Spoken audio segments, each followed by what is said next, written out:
কথা রাখেনি। 33 বছর কাটলো, কেউ কথা রাখেনি।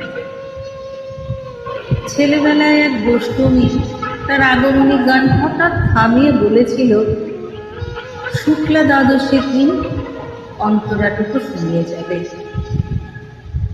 তারপর কত চন্দ্রভূত অমাবস্যা চলে গেল, কিন্তু সেই গোষ্ঠী আর এলো না।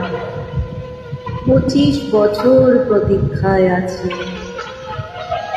মামা বাড়ির মাঝি নাদের আলী বলেছিল, বড় হও দাদা ঠাকুর, তোমাকে আমি 3 প্রহরের বিল দেখাতে নিয়ে যাব।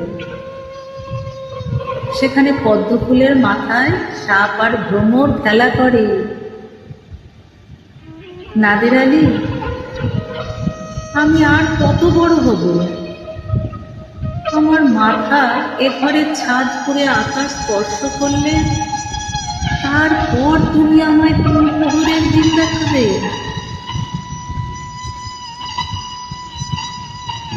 একটাও রয়্যাল ব্লু কিনতে পারিনি কখনো। লাঠি লজেন্স দেখিয়ে দেখিয়ে চুষেছে লস্কর বাড়ির ছেলেরা। ভিখারির মতন চৌধুরীদের গেটে দাঁড়িয়ে দেখেছি ভেতরে রাস উৎসব।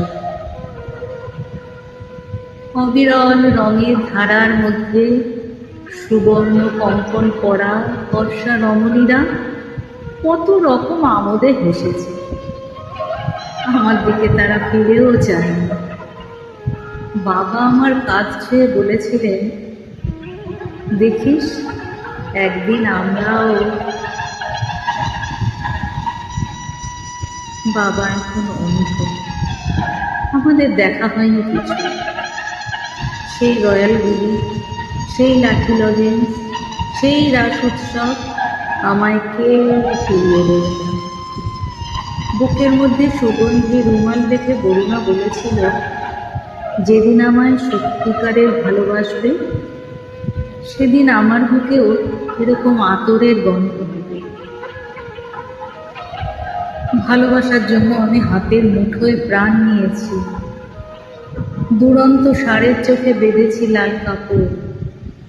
বিশ্ব সংসার তন্ন তন্ন করে খুঁজে এনেছি 108টা নীলপদ্ম।